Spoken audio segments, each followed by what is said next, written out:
السلام عليكم ورحمة الله وبركاته.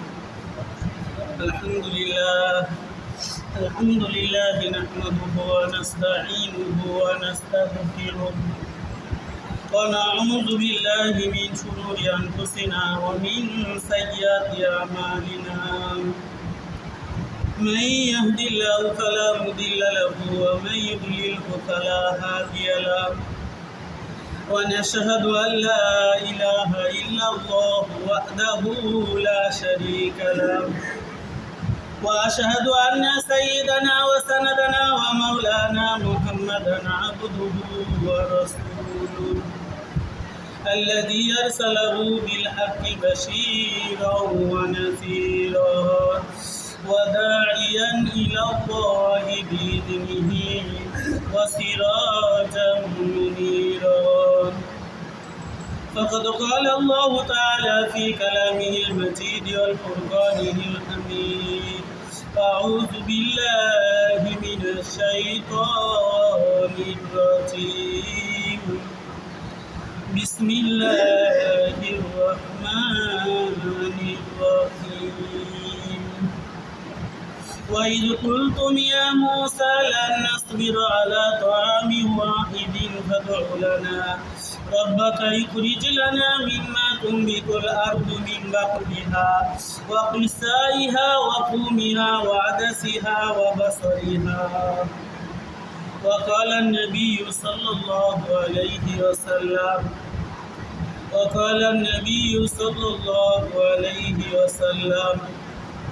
المرأة إذا حملت حملها، المرأة إذا صلت خمسها وصامت شهرها وأحسنت فرجها وأطاعت بعلها فلتدخل من أي أبواب الجنة شاءت، أو كما قال النبي عليه الصلاة والسلام. আল্লাহ তাআলা দরবারে লাখ লাখ শুকরিয়া যে আল্লাহ পাক রব্বুল আলামিন আমাদেরকে শাওয়াল মাসের শেষ জুমায় যে আল্লাহ পাক রব্বুল আলামিন আমাদেরকে হাজির করলেন, উপস্থিত করলেন। ও আল্লাহ শুকরিয়া আদায় করি, সকলে আলহামদুলিল্লাহ। ওই নবীজির উপর দরুদ পড়ি যিনার উপরে আল্লাহ তার ফেরেশতা সমস্ত সৃষ্টিকুল যে নবীর উপর দরুদ পড়ে, আমরা আমাদের স্ব ভাষায় স্ব জবানে ওই নবীজির উপরে একবার দরুদ পড়ি, সকলে সাল্লাল্লাহু আলাইহি। যে আমরা ধারাবাহিকভাবে তাফসীর করতেছিলাম সূরাতুল বাকারার 60 নম্বর আয়াত পর্যন্ত হয়ে গেছে। আজকে 61 নম্বর আয়াতের তাফসীর হবে। যে আল্লাহ পাক রব্বুল আলামিন আমাকে আপনাকে সৃষ্টি করেছেন, তৈরি করেছেন আল্লাহ তাআলার হুকুম আর ইবাদত মানার জন্য, হুকুম আর ইবাদত করার জন্য। যে আমরা জানতেছিলাম মুসা আলাইহিস সালামের উম্মতের ওয়াকিয়াত বা কাহিনী, যে মুসা আলাইহিস সালামের উম্মতেরা যে আল্লাহ পাক তাদেরকে দুনিয়ায় থাকতেই কি জান্নাতি খাবার কি খাওয়ায় আছে, জান্নাতি খাবার মান্না ওয়া সালওয়া আল্লাহ পাক খিলাইছেন। কিন্তু এ জাতি যে এমন একটা জাতি যে জাতি আল্লাহর উপর তেমন ভরসা করতে পারে না। যে মান্না ওয়া সালওয়া আসমান থেকে যেগুলো আসে ওগুলো তারা কি করে ধরে আবার কি রেখে দেয়। আগের যুগে তো ফ্রিজ ছিল না, যেগুলো কি করে সুন্দর করে আবার রেখে দেয়। আর তাদের মনের ইচ্ছা যে আজকে আসমান থেকে খানা আসলো মান্না ওয়া সালওয়া, পরের দিন যদি না আসে তাহলে কি খাবো। মূল কথা আল্লাহর উপর তাদের ভরসাই ছিল না। যে আল্লাহ পাক রব্বুল আলামিন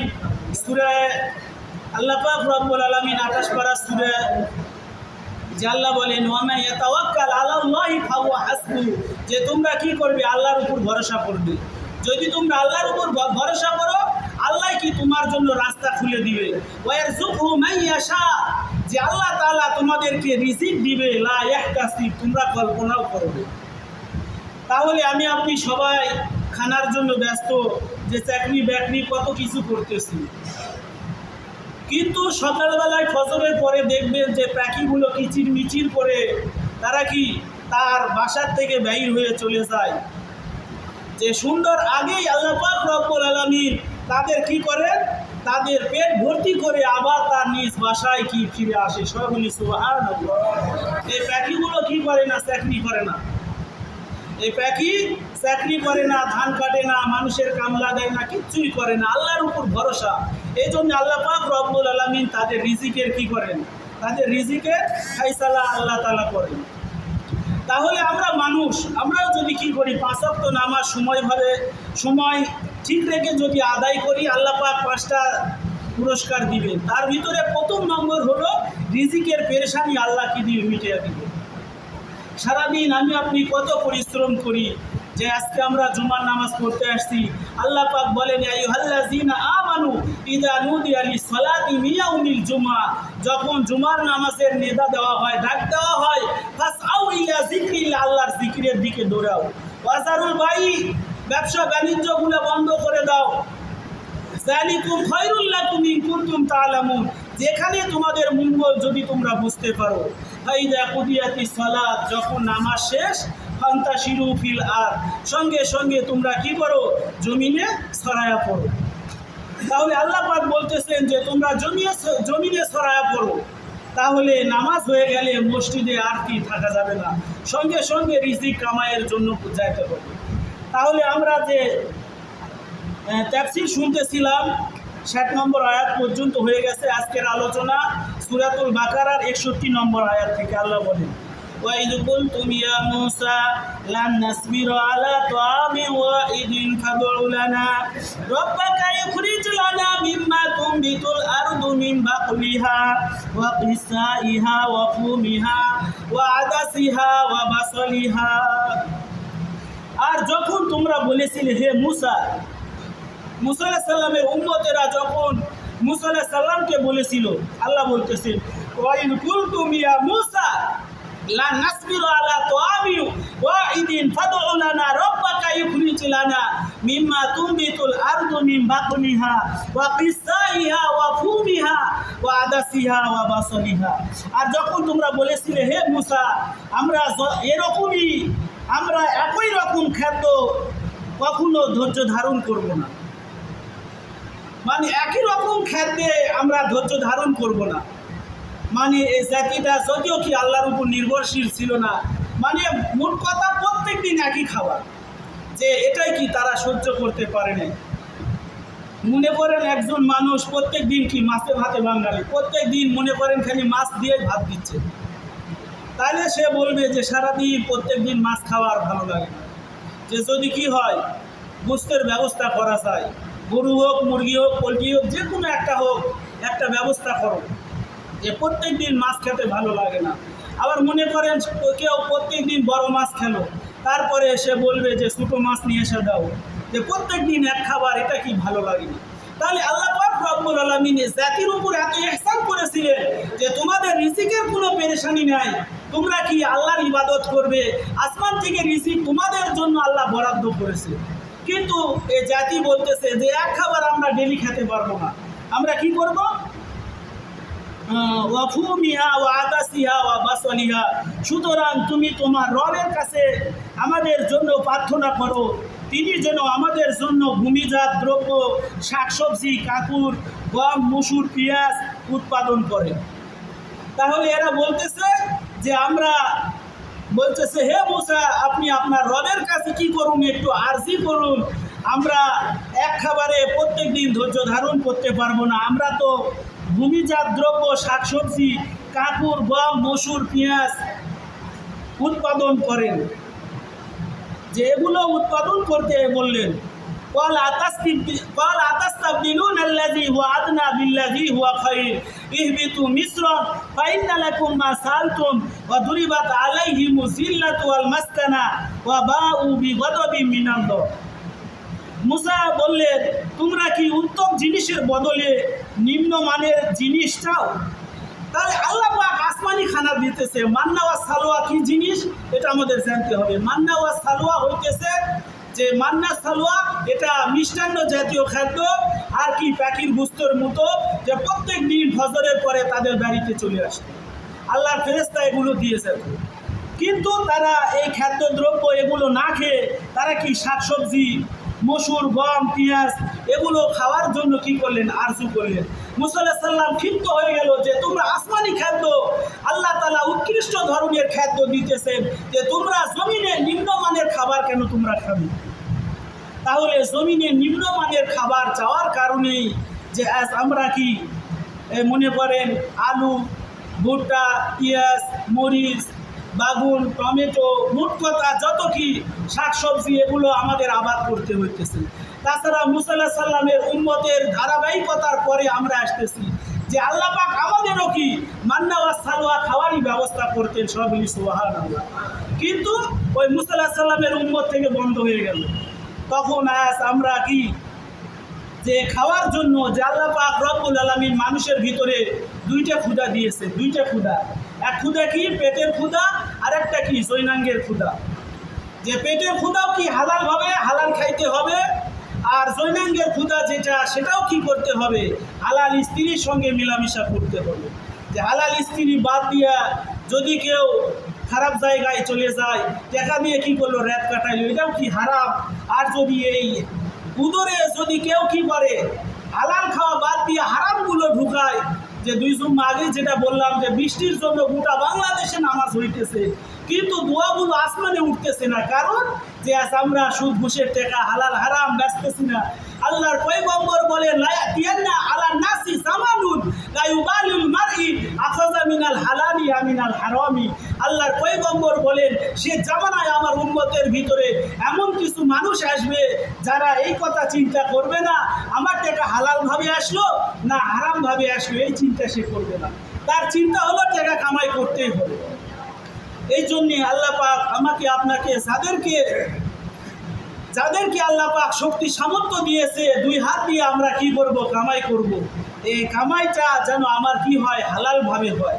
যদি আমরা হালাল রিজিক খাই, অবশ্যই আল্লাহ পাক আমার আপনার দোয়া কবুল করবে, আমার নামাজ কবুল হবে, আমার রোজা কবুল হবে, আমার হজ কবুল হবে, আমার যাকাত কবুল হবে। যদি আমরা হারাম খাই, মনে করলেন হারাম সুদ ঘুষের টাকা খেয়ে কি করলাম, সৌদি আরব চলে গেলাম, জেদ্দায় চলে গেলাম, মদিনার রওজায় চলে গেলাম, মক্কা মদিনায় চলে গেলাম, খানায় কাবা জিয়ারত করতেছি, শয়তানের পাথর মারতেছি। যে বাংলাদেশের মানুষ এত আবেগপ্রবণ, আমার উস্তাদ বলতেন হাদিসের দর্শে বলতেছে সব দেশের মানুষ কি করে পাথর মারে, আর বাঙালি এত আবেগ যে পাথর মারতে মারতে পায়ের স্যান্ডেল খুলে শয়তানক মেরে দিচ্ছে। চিন্তা করে দেখেন যে এত আবেগ ঠিক করে ধরে রাখতে পারতেছে না। তাহলে আপনি কি যদি হারাম খাবার খায়েন, মক্কা মদিনায় যাওয়ার পরে আপনি আল্লাহকে রাজি খুশি করে মক্কা মদিনায় গেলেন, যদি আপনার টাকাটা যদি হালাল হয়, অবশ্যই যখন মানুষ কি বলবে লাব্বাইক আল্লাহুম্মা লাব্বাইক ইন্নাল হামদা ওয়া নি'মাতা লাকা ওয়াল মুলক লা শারীকা লাকা লাব্বাইক। আজকে শাওয়াল মাসে শেষ জুমা, জিলকদ মাসের শুরু থেকে কি হজের আলোচনা আরম্ভ হবে। তাহলে যে আমি যেই ইবাদত করি না কেন আমার কি হবে, আগে পেটটা আমার কি হতে হবে, হালাল খাদ্য ঢুকাতে হবে পেটে। যদি আমি হালাল খাই, অবশ্যই আল্লাহ পাক কি করবে, দোয়া কবুল করবে। তাহলে এই মুসা আলাইহিস সালামের উম্মতেরা বলতেছে যে আমরা কি এই আসমানি খাদ্য আর আমরা খাবো না, আমরা আদা রসুন, তারপরে মসুর, পেঁয়াজ, কাঁকুর, গম আমরা এগুলো লাগিয়ে কি করব, খাদ্য খাবো। وضربت عليهم الذلة والمسكنة وباءوا بغضب من الله ذلك بأنهم كانوا يكفرون بآيات الله। আর তাদের উপর লাঞ্ছনা ও দারিদ্র আপতিত হলো এবং তারা আল্লাহর গজবের শিকার হলো। তাহলে আল্লাহ পাক এদেরকে আসমানি খাবার খাওয়াইতেছেন। মনে করেন কোনো মানুষ চাকরি বাকরি কিছুই করে না, ভবে ঘুরে প্রত্যেক দিন মনে করেন যে চেয়ারম্যান কি বললো, তার বাড়িতে প্রত্যেক মাসে 300 টাকা চাউলের বস্তা পাঠিয়ে দিল। তাহলে ওর আর চিন্তা নেই যে আমার কি চাউল চুরি করে, আমার মানুষের ধান চুরি করে নিয়ে আসা, ভুট্টা চুরি করে নিয়ে আসা আমার কি খাওয়া লাগবে। কিন্তু মনে করেন চেয়ারম্যান, এটা এক্সাম্পল দিতেছি, চেয়ারম্যান তাকে কি করলো, প্রত্যেক মাসে তার বাড়িতে চাউল পাঠায়। কিন্তু যদি মনে করে যে এই মাসে চেয়ারম্যান চাউল আজকে দিল, আরেক মাসে যদি না দেয়, আগের থেকেই কি করি যে দেখি মানুষের ভুট্টা গম এগুলো চুরি করে নিয়ে আসা, আগেই কি করি ঘর গুদাম সাত করি। ঠিক একই কাহিনী মুসা আলাইহিস সালামের উম্মতের হয়েছে যে আল্লাহ পাক এদেরকে মান্না ওয়া সালোয়া খাওয়াইতেছে, এদের রিজিকের কোনো চিন্তা নেই, তারপরেও বলতেছে যে আমরা এগুলো খাবো না, আমরা আদা রসুন, তারপরে মোট কথা শাকসবজি আমরা এটা খাবো। যদি তারা এই ধারাবাহিকতা চালু থাকতো তাহলে উম্মতে মুহাম্মাদিরও কি নেই কোনো ভয় থাকতো না, আমরাও কি আরামে এই রিজিকের পেরেশানি থাকতো না, আমরাও আসমানি খানা পেতাম। কিন্তু এই মুসা আলাইহিস সালামের উম্মতের কারণে আল্লাহ পাক কী করলেন, এই আসমানি খাদ্যের দরজাগুলো বন্ধ হয়ে গেল। আল্লাহ পাক তাদের উপর লাঞ্ছনা দারিদ্র আপতিত হলো এবং তারা আল্লাহর গজবের শিকার হলো। তাহলে আল্লাহ পাক রব্বুল আলামিন যাদেরকে রিজিক এমনি দিতেছে, কিন্তু তারা কি এই রিজিকের উপর সন্তুষ্ট নয়? দেখেন হাদিসে পাকের ভিতরে আল্লাহর পয়গম্বর বলে, যদি কোনো মানুষ 3 দিন পর্যন্ত অনাহারে থাকে, যদি কোনো মানুষ 3 দিন পর্যন্ত অনাহারে থাকে, দুনিয়ার কোনো মানুষের কাছে যায় যদি সে না বলে, আল্লাহর কাছে কি মুনাজাতে ধন্না দেয়, আল্লাহ পাক রব্বুল আলামিন বলে যে আমি 1 বছরের হালাল রিজিকের 1 বছরের হালাল রিজিকের সন্ধান আমি আল্লাহ তার করে দিব। সবাই বলি সুবহানাল্লাহ। যে আল্লাহ পাকের উপরে ভরসা থাকতে হবে, একিন থাকতে হবে, কিন্তু আজ আমাদের একিনই নেই। যে বাড়ির মাছ নেয়, গুস্ত নেয়, যে এনজিওর কাছে যে কি বলতেছে তাড়াতাড়ি টাকা দাও, যে বউ কি না খেয়ে আছে, ছেলে মেয়ে না খেয়ে আছে, এনজিওর থেকে টাকা না তুললে কীভাবে হবে, যেভাবে তারা কি হতাশ হয়ে যায়। কিন্তু এই হাদিসে পাকের ভিতরে আল্লাহর পয়গম্বর বলে, যখন তুমি দরিদ্র সীমার নিচে বসবাস করবে, দেখেন আল্লাহর পয়গম্বর বলেন যে প্রত্যেক দিন মাগরিব করে তোমাদের বাড়িতে সূরা ওয়াকিয়ার যদি তেলাওয়াত করো, তাহলে অবশ্যই আল্লাহ পাক বরকতের দরজাগুলো খুলে দেবে। কিন্তু আজ বরকতের দরজা আমাদের বাড়িতে খুলে না, যে শুধু এনজিও কিস্তি এগুলো আজ বাড়িতে ঢুকতেছে। বরকতের দরজা কেন খুলে না? মাগরিব নামাজ পড়ে সূরা ওয়াকিয়া পড়া তো দূরের কথা, প্রত্যেকটা বাড়িতে বাড়িতে স্টার জলসা জি বাংলা, যে ভারতের কৃষ্টি কালচার আজ বাড়িতে ঢুকতেছে। মুসলমান তার বাড়িতে মাগরিব পরে মিনি মিনি মন্দির হয়ে যাইতেছে, বান্দাইঘাড়া রাধা গোবিন্দর মন্দির, আর আমাদের বাড়ি মুসলমানের বাড়ি, এখানে পূজার কি আওয়াজ চলে। মুসলমান তুমি নামাজ পড়ে বাড়িতে যাইতেছো, আর তোমার বউ স্টার জলসা, তোমার বিটি স্টার জলসা, জি বাংলা পূজার আওয়াজ তোমার বাড়িতে চলতেছে। তাহলে আল্লাহ অবশ্যই বরকতের দরজা খুলবে না, তোমার উপরে গজবের দরজাই খুলবে। কারণ আল্লাহ বলেন, ওয়ালাউ আন্না আহলাল কুরা আমানু ওয়াত্তাকাউ লাফাতাহনা আলাইহিম বারাকাতিম মিনাস সামাই ওয়াল আরদ। 9 নম্বর পারা 2য় পৃষ্ঠা আল্লাহ বলে যে দেশের মানুষেরা 2টা কাজ করবে, আল্লাহর উপর ঈমান আনবে, আল্লাহকে ভয় করবে। আল্লাহ বলে লাফাতাহনা আলাইহিম বারাকাতিম মিনাস সামাই ওয়াল আরদ, আসমান জমিনের বরকতের দরজা আল্লাহ খুলে দিবে। কিন্তু আজ আমরা আল্লাহর উপরে ভয়ও নেই। যদি আল্লাহর উপরে ভয় থাকতো, রমজানে যেভাবে নামাজ পড়েছি, শাওয়ালে আমার নামাজ ছুটে যেত না। রমজানে যেভাবে আল্লাহকে ভয় করে সারাদিন সুবে সাদিক নিয়ে সূর্যাস্ত পর্যন্ত বাড়িতে কি খাদ্য পানীয় হালাল স্ত্রী, কিন্তু আজ আমরা কি খাইলাম না, পান করলাম না, স্ত্রীর সঙ্গে দিনের বেলা রোজা অবস্থায় মেলামেশা করলাম না। কার ভয়? আল্লাহর ভয়। রমজানে আল্লাহকে ভয় করলাম, বাকি 11টা মাস এই ভয় যদি আমার ভিতরে থাকতো, তাহলে এই মানুষ কোনোদিন নামাজ কাজা করতে পারতো না। এই মানুষকে আল্লাহ পাক অবশ্যই তার বাড়িতে বরকতের দরজাগুলো খুলে দিত। কিন্তু আমাদের আমল কি দিন দিন চেঞ্জ হয়ে যাইতেছে, যে আমরা আল্লাহর ভয় আজ আমাদের অন্তরে না থাকার কারণে হালাল হারাম আমরা কিছুই দেখতেছি না। এই জন্য যতই আমরা দোয়া করি বৃষ্টির জন্য, যে আসমানি বৃষ্টি আমাদের জন্য বর্ষণ হবে না। আল্লাহর পয়গম্বর বলে, যখন শেষ জামানায় মানুষেরা যাকাতকে ট্যাক্স বা জরিমানা মনে করবে, ঠিকমতো যাকাত আদায় করবে না। ধানের মৌসুমে যদি 20 মণ ধান হয়, 20 মণের ভিতরে 1 মণ আল্লাহর রাস্তায় দেওয়া লাগবে, 10 মণ হলে আধা মণ আল্লাহর রাস্তায় দিতে হবে। মসজিদ মাদ্রাসা এগুলো, লীলা বোর্ডিং এগুলো, মাদ্রাসায় মসজিদে এগুলো উন্নয়নমূলক কাজে এই ধানগুলো দিতে হবে। কিন্তু আজ আমরা একেও জাকাত উসুর আদায় করি না। রমজান মাসেও আমরা কি, যাদের জাকাত খরচ গোটা বাংলাদেশে ঠিকভাবে জাকাত কালেক্ট হয় না। যদি জাকাত ঠিকভাবে কালেক্ট হতো, তাহলে বাংলাদেশে গরিব পাওয়া যেত না।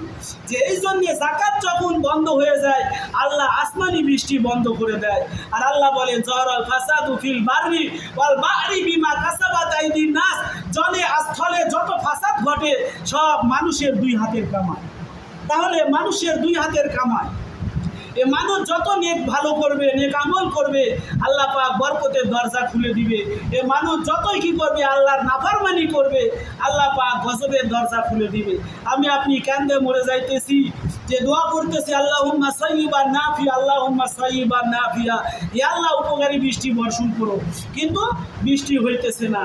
আবার মনে করেন যে সময় ধান কাটা কাবুলি কি করবেন, বাড়িতে নিয়ে আসছেন, এই সময় মুষলধারে বৃষ্টি, যে ধানও শুকাইতেছে না, খেরগুলো শুকাইতেছে না, যে এত মানে বিপদে পড়ে।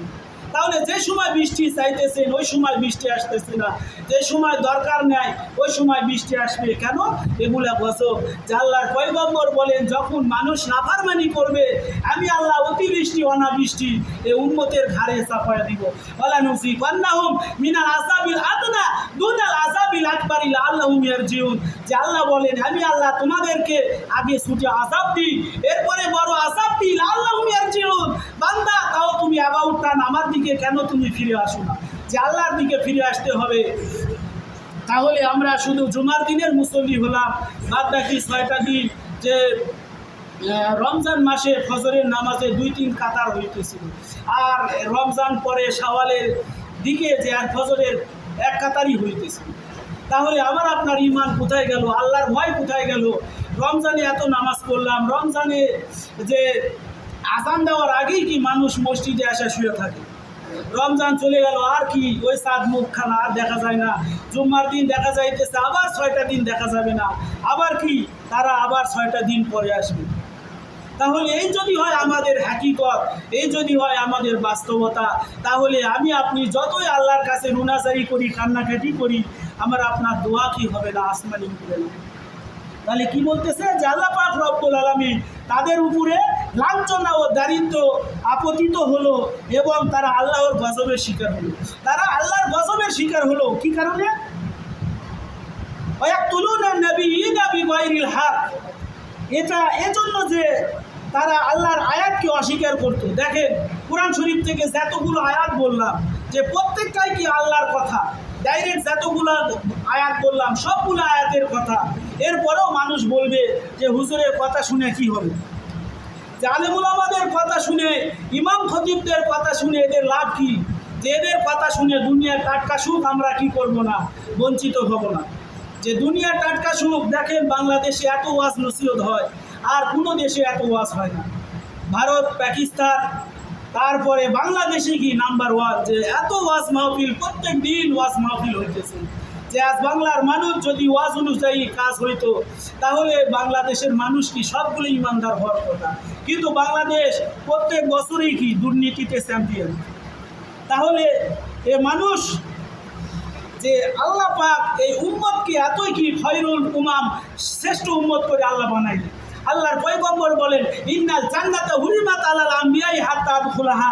আমার উম্মত জান্নাতে প্রবেশ করার আগ পর্যন্ত সমস্ত নবীর উম্মতের জান্নাতে প্রবেশ করা হারাম।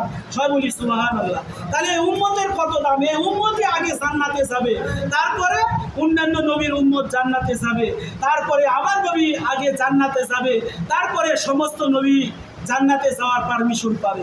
তাহলে এই উম্মত কি আমরা দামি উম্মত? কবি বলেন, দেখো যাও কুরআন বে আই মুহতারাম, মুস্তাফা কি উম্মতি খৈরুল উমাম। যে মুস্তাফার উম্মত, আখিরি জামানার নবীর উম্মত, এরাই কি সর্বশ্রেষ্ঠ।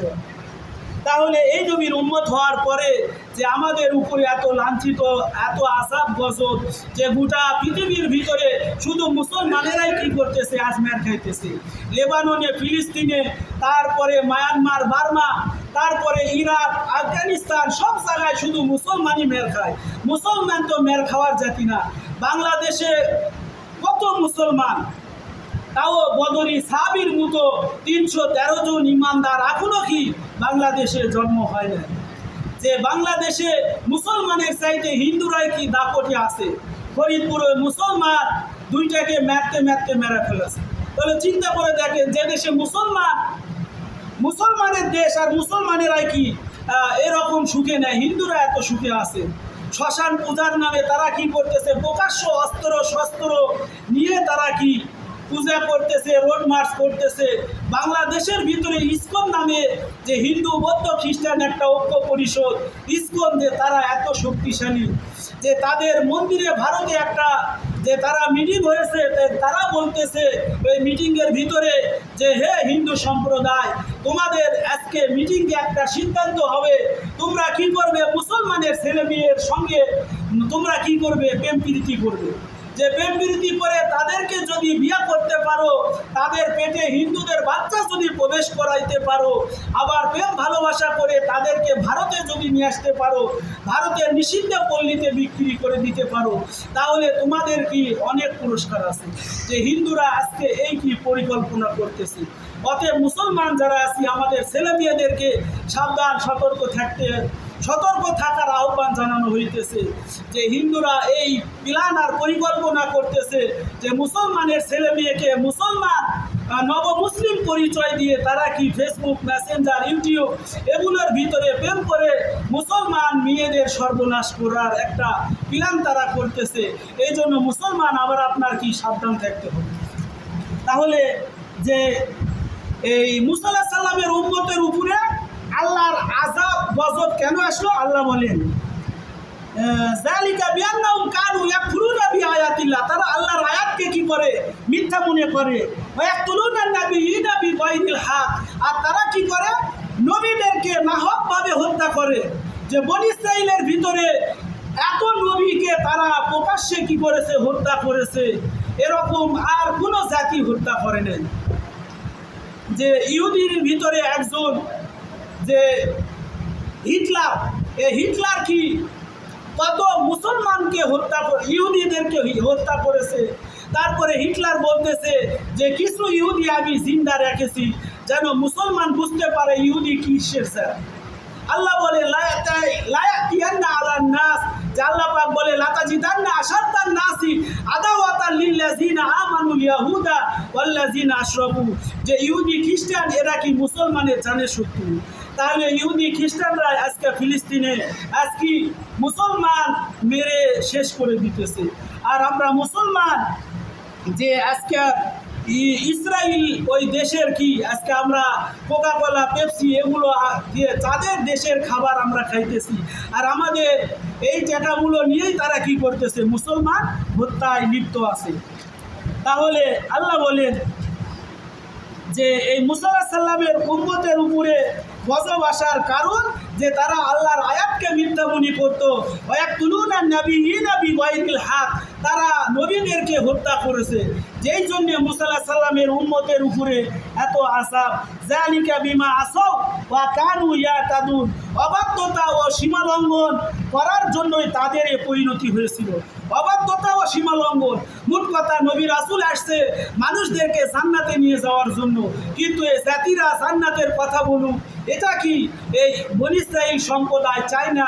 এই জন্য অসংখ্য নবী রাসূলকে তারা কি করেছে, হত্যা করেছে। যে এই কারণে আল্লাহ পাক রব্বুল আলামিন এই জাতির উপর আযাব আর গজব চাপিয়ে দিয়েছে। সম্মানিত মুসলিম কেরাম, এই জন্য আমরা ধারাবাহিকভাবে আমরা যে তাফসীর করতেছিলাম সূরাতুল বাকারা 61 নম্বর আয়াতের তাফসীর এতটুকু হয়ে গেল। যে সামনে জিলকদ মাসের প্রথম জুমা থেকে হজ্জের আলোচনা হবে। আল্লাহ পাক রব্বুল আলামিন অল্প সময় যা কিছু আলোচনা করলাম, আল্লাহ পাক আমাদের আপনাকে সবাইকে আমল করা তৌফিক দান করুন। সকলে আল্লাহুম্মা আমিন। আমরা যারা সুন্নত করি নাই তারা সুন্নত করুন।